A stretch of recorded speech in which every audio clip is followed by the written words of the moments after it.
के MD doctor Uday Pratap जी मेरे सामने बैठे भारत को दिशा और दशा देने के लिए निरंतर प्रयत्न कर रहे शिक्षक बंधुवर भगिनी, आज हम सभी लोग एक ऐसे विषय की चर्चा करने के लिए बैठे हैं। अभी पूर्व में मैं सुन रहा था आदरणीय अशोक जी को, बहुत सुंदर तरीके से आपने विषय रखा। आज भारत में ऐसे वक्ताओं की आवश्यकता है जिसके कारण इस देश का परिचय, इस इतिहास का परिचय आने वाली पीढ़ी से कराया जा सकता है। हम गीत गाते हैं, शिक्षा क्या स्वर साध सकेगी यदि नैतिक आधार में। शिक्षा का स्थान बहुत बड़ा है। इस सृष्टि में शिक्षा बहुत ही महत्वपूर्ण विषय है, लेकिन वो शिक्षा अगर नैतिकता से युक्त नहीं है तो साक्षर व्यक्ति का विपरीत राक्षस होता है। यदि वो साक्षर व्यक्ति नैतिक आधार उसके अंदर नहीं है तो राक्षस के समान होता है। आज एक नैतिकता का पालन करने के लिए सिर्फ विद्यालय में पढ़ाना, विद्यालय में शिक्षा देना, विद्यालय चलाना ही हमारी जिम्मेदारी नहीं, तो समाज को भी नेतृत्व करना, समाज भी सही दिशा में जाए, ये हमारी नैतिक जिम्मेदारी है। और उस नैतिक जिम्मेदारी का निर्वहन करने के लिए आप सब लोग बैठे हैं। मैं आप सभी लोगों का राष्ट्रीय स्वयंसेवक संघ परिवार की तरफ से अभिनंदन करता हूँ। आप बहुत ही महत्वपूर्ण विषय की चर्चा करने हम लोग बैठे हैं। हम सभी का सौभाग्य है कि हमारा जन्म जिस देश में हुआ वो देश कोई सामान्य देश नहीं, वो देश भारत दुनिया का इकलौता देश है जिसको माता की संज्ञा दी जाती है। भारत कोई सामान्य देश नहीं। कभी हमने चीन माता, अफ्रीका माता नहीं सुना होगा, हम भारत माता सुनते हैं। हमारे देश की विशेषता है। हमारे देश में सबसे महत्वपूर्ण जो विषय है, हमारी जो संस्कृति है, वो संस्कृति जीवो जीवस्व जीवनम की संस्कृति है। जीव ही जीव को जीवन देता है। इसलिए हम जब अपने आराध्य की पूजा करते हैं, प्रार्थना करते हैं, तो हम कभी भी अपने कल्याण की कामना नहीं करते। कभी ऐसा नहीं करते भगवान मेरे परिवार का रक्षा हो, मेरे परिवार का कल्याण हो, मेरे घर का कल्याण हो, कभी हम ऐसी कामना नहीं करते। हम सभी सनातन धर्म को मानने वाले लोग हैं। हम पूजा करने के बाद जब ईश्वर से कुछ मांगना होता है तो क्या कहते हैं, हे प्रभु मुझे ऐसी शक्ति दो कि मैं धर्म का जय कर सकूं। हम इसलिए बोलते धर्म की जय हो, अधर्म का नाश हो, प्राणियों में सद्भावना हो, विश्व का कल्याण हो। हम तो विश्व कल्याण की कामना को रखने वाले लोग हैं। हमारी दृष्टि इतनी बड़ी है, हम संपूर्ण सृष्टि को ही माँ मानते हैं। इसलिए कहते हैं वसुधैव कुटुंबकम, विश्व ही हमारा परिवार है। ये राष्ट्र हमारे लिए परिवार है। इसलिए हमारे ऋषि महात्मा भी, भारत संतों की भूमि है, ऋषि महात्मा भी संदेश क्या देते हैं? संदेश देते सर्वे भवन्तु सुखिनः, सर्वे सन्तु निरामया, सर्वे भद्राणि पश्यन्तु मा कश्चित् दुर्भाग्यः। ये हमारी दृष्टि और हमारे देश का दर्शन है। भारत का दर्शन करना है तो भारत का दर्शन करने के लिए भारत की पहले जो गुरुकुल परंपरा थी, जहाँ के बारे में कहा जाता था पढ़ते हजारों शिष्य थे पर शुल्क ली जाती नहीं, यह उच्च शिक्षा तुच्छ धन पर बेच दी जाती नहीं। वहाँ पर भारत का दृष्टि, भारत का दर्शन होता था। भारत कैसा है इसको देखने के लिए लोग गुरुकुल परंपराओं में आते थे। एक राजा का बेटा भी, एक रंक का बेटा भी एक साथ बैठ करके एक स्वर में मंत्र का उच्चारण करता था। भारत का दर्शन था। दुनिया भर से लोग भारत के अंदर में पढ़ने के लिए आते थे। भारत की भूमिका थी, भारत की विविधता थी। इतना ही नहीं तो हमारा जो दर्शन है वो अतिथि देवो भव का दर्शन है। हमारे वहाँ अगर कोई अतिथि आ जाता तो जमीन पर बैठ जाते, उसको बैठने के लिए आसन देते। हमारी संस्कृति, हमारी सभ्यता है। प्यासे पक्षी को भी पानी पीने का कटोरा भारत के अंदर में रखा जाता है।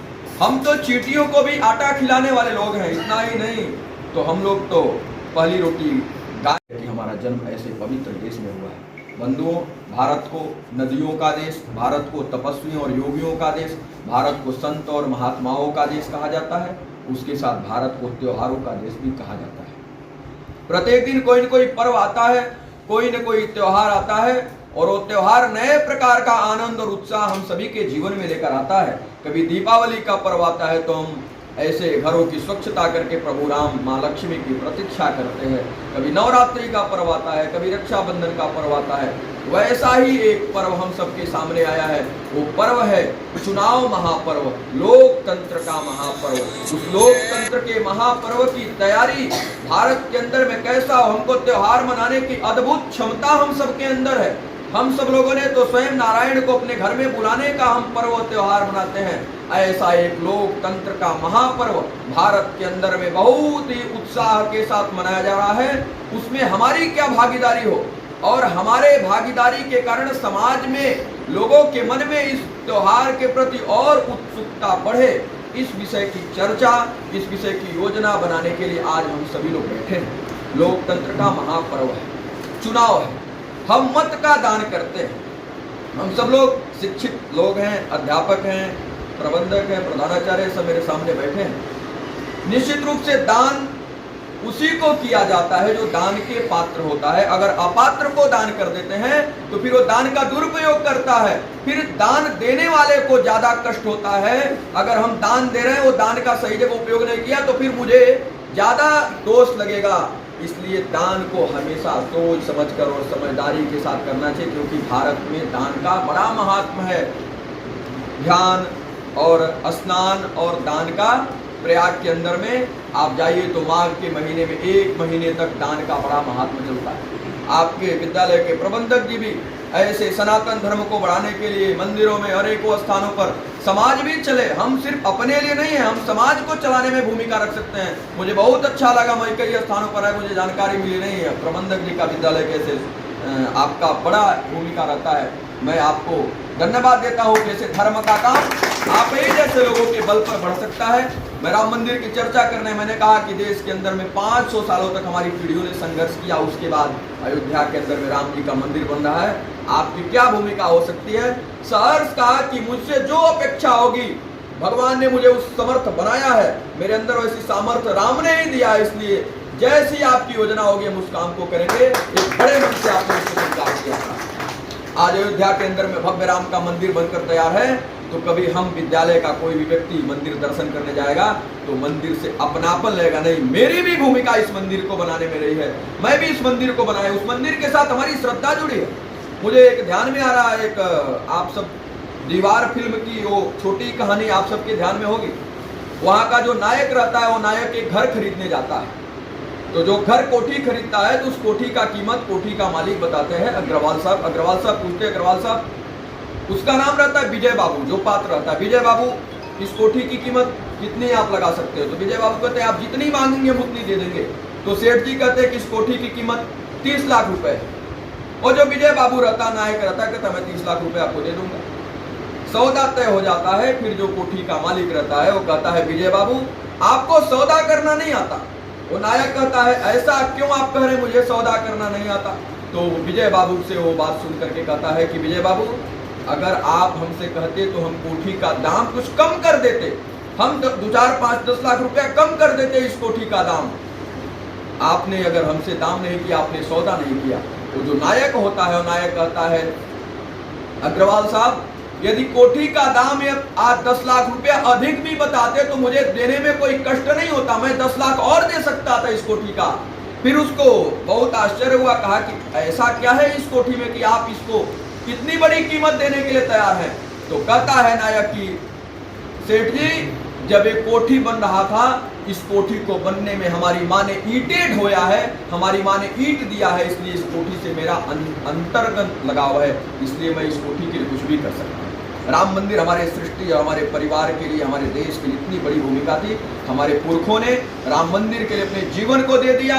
अयोध्या के अंदर में सूचना हो गई थी कि परिंदा भी पर नहीं मार सकता है। हम सबके पुरखों ने ऐसा संकल्प लिया था, लाठी गोली खाएंगे, पीछे नहीं हम जाएंगे, आगे ही बढ़ते जाएंगे, रामलला हम आएंगे, मंदिर वही बनाएंगे। हमने संकल्प लिया था और उस संकल्प को साकार करने के लिए वर्तमान में एक संत जब नींबू पानी पर नवरात्र करने वाला ने, एक संत जब सदन की सबसे बड़ी कुर्सी पर बैठा तो कहा हम अयोध्या तभी जाएंगे जब राम जी का मंदिर बनेगा।